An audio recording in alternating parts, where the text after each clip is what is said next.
What's going on, everybody? It's the Hook Cam back again with another film breakdown. Today we're taking a look at this Tampa Bay Buccaneers offensive line and how they played in the NFC Championship game and in the Super Bowl. Obviously, they played very, very well. I picked those two games, and they played a number of good teams this year, especially in the playoffs. But you really saw their cohesiveness and their chemistry together as an offensive line in these games. And just a couple of clips here and there. This isn't going to be extremely in-depth, but there are some really interesting clips that I found. Originally I wanted to make this Ryan Jensen video, who's obviously the Buccaneers center. He's one of my favorite offensive linemen in the league. Dude is just an absolute dog. But then the more I watched these clips, the more I was like, damn, this entire offensive line had some phenomenal chemistry. And it's definitely something that I want to talk about. So just picking up blitzes on third down, even the back, Leonard Fournette had a couple of huge blitz pickups that ended up in touchdowns. So wanted to dive into that a little bit before I get into all of that fun stuff. If you could hit that like button, hit that subscribe button to my channel, The Hook Cam, as well as to Jackson Kruger Sports. That would mean the world to both of us. And then also my music guy, gonna plug his stuff in the description below. So starting things off here with the NFC Championship game against the Green Bay Packers. This is the first third down that the Buccaneers had. And all that ends up happening here is Brady hits a really nice completion of Mike Evans out of the slot down to the left side of the field, which we'll see here in a second. Now, what I want to point out, though, is that up front, they do a really good job of picking this pressure up, right? And the Packers and a lot of teams in the NFL on third down, we're going to try and mess with you, right? We're going to try and give you games up front, which is just stunts, right? Working here, for example. We're going to try and mix in pressures, right, with these pass rushers. Whatever we can do, we're going to try and mess with that protection. So we do a really good job, first and foremost, by getting this thing figured out pre-snap, okay? So pre-snap, what it looks to me like is that they're going to run what I would call hinge protection. It's also known, I think in the NFL they still call it jet protection, where you're just sliding to the left. In this situation, right, you can go either way, but essentially what happens is the quarterback will dial up, okay, hey, who's the mic? The 51's the mic. Offensive line is going to slide that way, so we're going to see left tackle, left guard, and center slide over to the left side of this thing. They do a good job of picking this up, right? Jensen's going to work over and pick up this defensive tackle who's spiked in from that 3-tech. This guard is going to pick up that blitzing backer. All is fine and dandy. Everything's outstanding, right? On the backside of this thing, though, we do a really good job of picking up pressure one-on-one with our back, Leonard Fournette, and this is a really, really valuable trait to have as a running back. We've seen dudes in the NFL who literally make a career off of being able to pick up pressure. The other thing that's pretty important about this, Kenny Clark is probably one of my favorite defensive tackles in the league. Dude's just an absolute monster.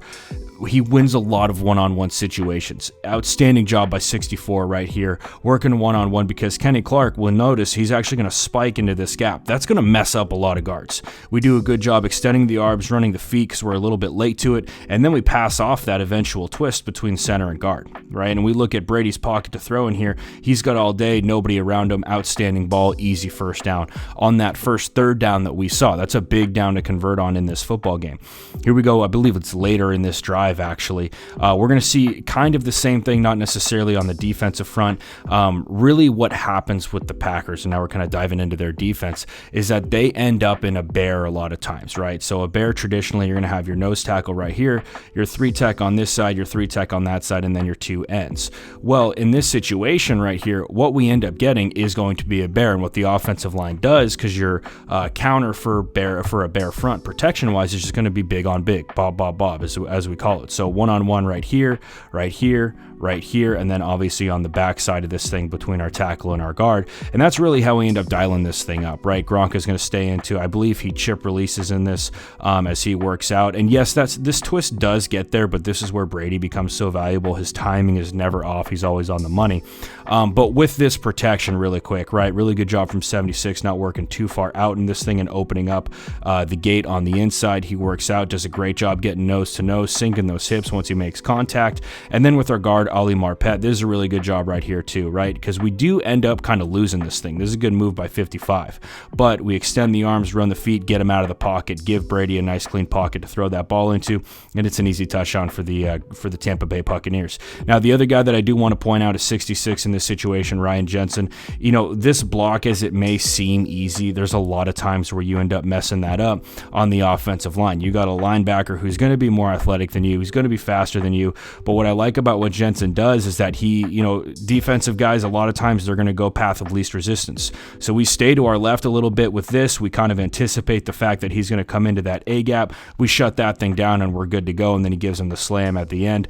If that pass play is guarded up, though, if they got that covered downfield, it is going to be a little bit of a problem because they have that looper coming underneath. But once again, that's what makes Brady so valuable. He's very, very rarely off of his timing when he's making those plays downfield. Now, this right here, all right, this is going to be a screen play. We're letting go of our interior three. This is what we call a mid-screen, or at least what I've always called a mid-screen. So these three cats are working upfield after they give their 1,000, 1,002 count, or whatever the count it is for them. It looks to be much, much quicker than that. And I'm just going to let you guys know, as an offensive lineman, when we start getting into space, all right, when we start getting into a lot of green in front of us, I always was freaking out right about now. I was scared out of my mind. There's nobody around me. Now I'm out in space. I got to look like an athlete. I'm not an athlete. What do I do? These guys have absolutely no problem with that. And this is, just kind of goes to show you their chemistry up front, right? Jensen does a good job working upfield. 64 is going to end up working up inside of this, I believe. And we're just kind of creating a wall right there. And that's a huge play that you can get, right? Especially in the playoffs in Lambeau. I want to say that was a 3rd down 2. Great play call by the OC, Byron Leftwich. Just the athleticism and the cohesiveness of this offensive line group you can see in situations like that. And then this right here, absolutely massive play to Chris Godwin. Once again, the protection is outstanding. And once again, really what I wanted to show you guys was this one-on-one between 64 and Kenny Clark. This is just such a great job, right? And Kenny Clark's usually a guy that you have to commit 2 guys to. And we can see Jensen, he's giving that peek over there, making sure we're good to go. Ends up going and getting on the inside of that in case he works inside. However, he takes that upfield shoulder. Kenny Clark does. Good job by 64 walling him off. And then Brady right here with his pocket presence, right? We're going to work down on this because I believe we started to get a stunt out of this right here with 91. Brady's just going to casually slide to his left and then deliver this ball downfield.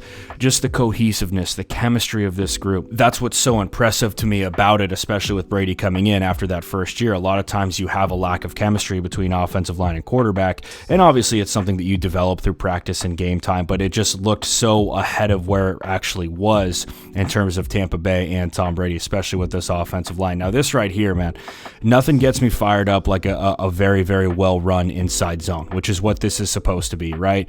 We're working right here. We got this combo working up to here. We got this combo working up to here. Fold in our receiver at 18, I want to say is Tyler Johnson in that situation. But what I love about this is this combo right here. And 64 is just the absolute man in this situation.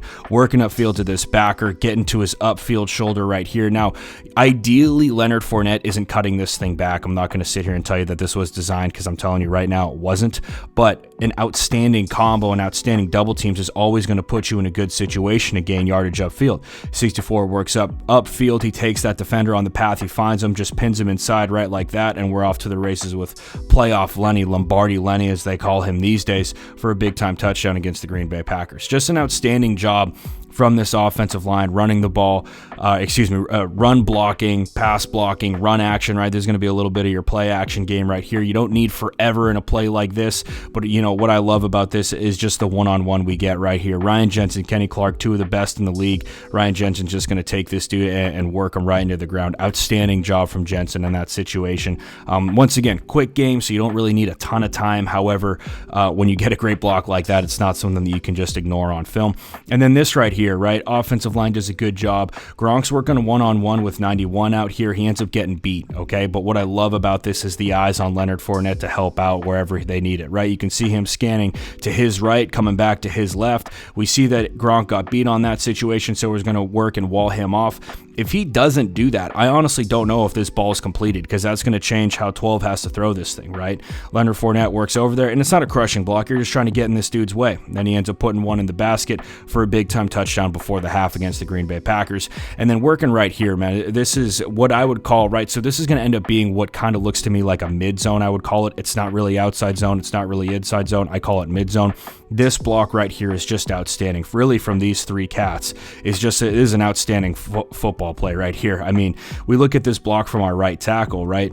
He's going to step outside, right? Bucket step work to his midline, and then we just see this big left arm of his go and shot put this dude out of the way. That's exactly how you draw it up, man. That's just an outstanding job from that tackle. And then with our guard right here, 64, who just had a great playoffs, right? Working up, tracking that backer, getting nose to nose, working him out. Just an outstanding job. Like I said, tracking backers is really, really difficult, especially in the NFL, because these dudes are so damn good. But this is a great job staying patient, right? Stay patient, stay patient. Go to where he's going, stay on that track. Really good job. And then, of course, center right here, Ryan Jensen working on Mike Pennell, who had an outstanding playoffs last year. Anytime you got to reach a one tech like this, it's going to be really, really difficult. Jensen does a good job, and really it's all about helmet placement in my eyes. He works that helmet to that play side, and then he lets that back do the rest. Really hard for a defensive tackle to slip off of an offensive lineman and go and make a play on it. And then this play right here is just the Bucs' second touchdown on the day. Scored a Gronk in the back of the end zone, just short up across the offensive line. I mean, Brady goes through this is a full field read from 12. You don't see a lot of stuff like this, especially against a defense who can really get after the passer. Great job staying pat, staying square with everybody and locking everything up across the offensive line. And then this right here, man, this is just a thing of beauty. This is power from the Tampa Bay Buccaneers. Now, they go 6 offensive linemen, and this is something that was really interesting to me in the Super Bowl. They end up bringing in a 6 offensive lineman in this situation. They work this combo right here up to 54, pulling 74 Ali Marpet across right here. And this is just absolutely poetry in motion. With our right guard, you'd like to see him get a little bit more of a piece of 53. Don't just give that chicken wing. We'll see right here. But great combo right here, 98 spiking inside, so he's got to work up. We got to get to that upfield shoulder, though. But just a great job across the board. This is how power's supposed to be run. And you can really tell the Tampa Bay Buccaneers were trying to really assert their dominance with this, right? And this is the point of attack that we need to win at, which is exactly what happened. 73 does a good job. See, we work that outside arm, get to Passanio on the inside of that thing. He's got no chance. And then the pull, right? The defensive back out here has just no shot of stopping Ali Marpet. Working to the outside of this thing. Great pull, working outside, most dangerous man. Working inside out on this bad boy. Back cuts it up, Leonard Fournette, and we're off to the races for a big-time touchdown. So anyway, guys, just a couple of clips that I saw that I thought were really impressive out of the Tampa Bay Buccaneers. There were many, many more. This offensive line looked just outstanding. Very interested to see if and how they can keep this group together. I actually don't know if anybody's up for contract or anything, but this offensive line played outstanding, and you got to do everything you can to keep this group together if you're the Tampa Bay Buccaneers GM. So anyway, guys, that's all I got for you today. Hope everybody enjoyed. Hope everybody's staying safe, washing those hands. If you enjoyed this video, if you could hit that like button, hit that subscribe button to my channel, The Hook Cam, as well as to Jackson Kruger Sports. That would mean the world to both of us. So that's all I got for you guys today. Stay safe, wash those hands, and I'll see you next time.